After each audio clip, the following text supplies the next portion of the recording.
This week's episode of Fear the Walking Dead was a pretty sad one, and I'm not too happy about it at all. Let's talk about Fear the Walking Dead Season 7, Episode 12.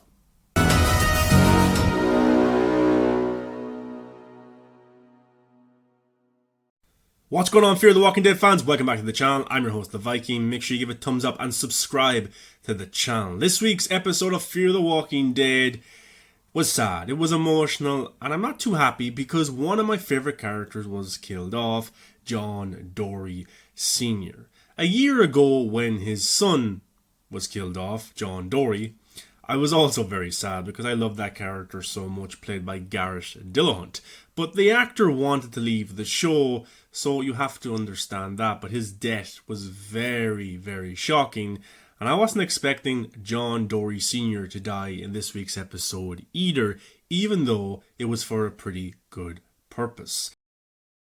Let's get into this week's episode of Fear the Walking Dead Season 7, Episode 12. This week on Fear the Walking Dead, we saw the demise of John Dorie Sr., almost a year after his son was shockingly killed. His dad meets the same fate. The circumstances were different, however, as John Sr. got baby Mo to her safety. During that journey out of the tower, John Sr. got a walker bite and then was devoured by the last scene. It has been quite a while since we got a major death on Fear the Walking Dead. This one felt like it mattered. That is because John Sr. admitted to Strand that he planted the radio in Howard's room. Strand tested him to throw Howard off the tower, and off he goes. The back and forth exchange between Strand and John Sr. is great, as it showcased how compelling and convincing these two actors are. The Fear writers could have went away with the legacy talk, especially since it's a zombie apocalypse and nobody should care about legacies or statuses. As good as this episode is, did Morgan have to be the first person to respond to John Sr.'s radio call? Strand has all the radios and not one person heard the call.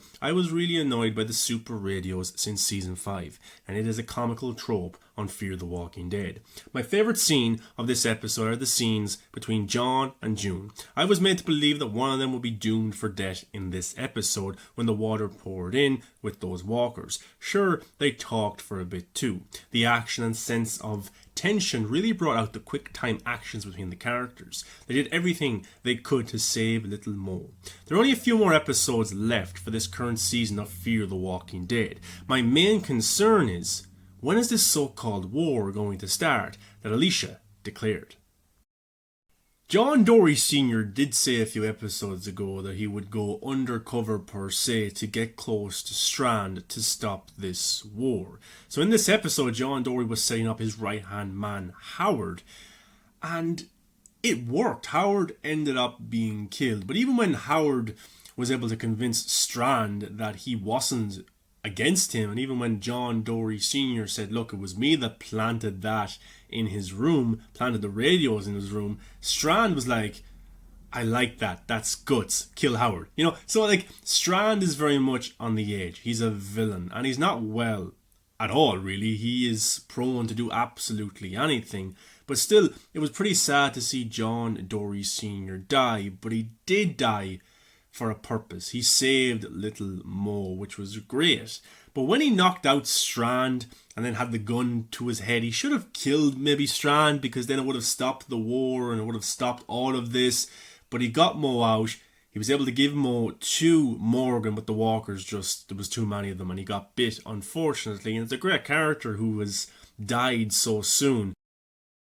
And Howard was a pretty good character as Strand's right-handed man, and he died in this episode too. So we had two major deaths in this episode. I did like the scenes between June and John Dorie Sr. as well, but they did this for a reason. They saved Mo. But will Mo be safe because of what's going on out there outside of the tower with the radiation? It's a very interesting storyline that Fear the Walking Dead have brought into this universe.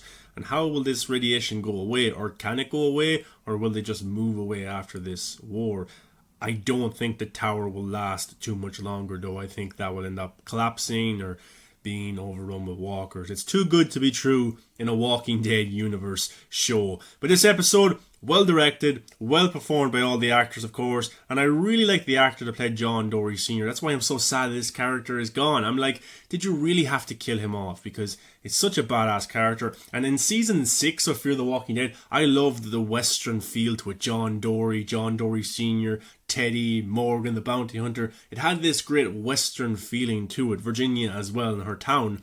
But now that's kind of missing this season. The radioactive environment is pretty cool to look at, some amazing cinematography, but that kind of, that feeling of wow is kind of wearing off because we're 12 episodes in for this season. So let's see what they can do with these last few episodes and this big war. But guys, what was your thoughts on Fear the Walking Dead Season 7, Episode 12? Did you like this episode? I'm seeing many reports online saying that this is the worst episode of Fear the Walking Dead ever. Do you agree with this? I don't think it's the worst episode ever. I think it's a pretty good episode. I'm just sad that one of my favourite characters died, but he did die. He sacrificed himself to save Mo. And also an interesting part of this episode was, remember John Dory Sr. and Teddy, and their history went back to the 60s or 70s or 80s, whatever it was. Teddy was a great character as well, a great villain, and John Dory was hunting him down for years, but he planted evidence on him so he would be put in prison. And John Dory Sr. never felt okay with that, even though he was putting a bad person behind bars for the rest of his life. Well, that's until the zombie apocalypse happened. And he did a very similar thing here as well with Howard and Strand and Mo, but it was eating him out from the inside. It really, really was, because he just could not live with himself. It drove him to drink before, and it was doing the same thing again. So he knew the only way he could get redemption for himself, the only right thing to do was to save Mo, bring Mo out of the tower, because Strand is bad business, and give Mo to Morgan. He did that successfully, but he ended up dying, which is sad. But guys, thanks for watching this review and discussion for Fear the Walking Dead Season 7, Episode 12. Thumbs up, subscribe to the channel, let me know your thoughts. Very interested, and I will see you in a few days for Fear the Walking Dead Season 7, Episode 13 and my review. See you in the next one, guys.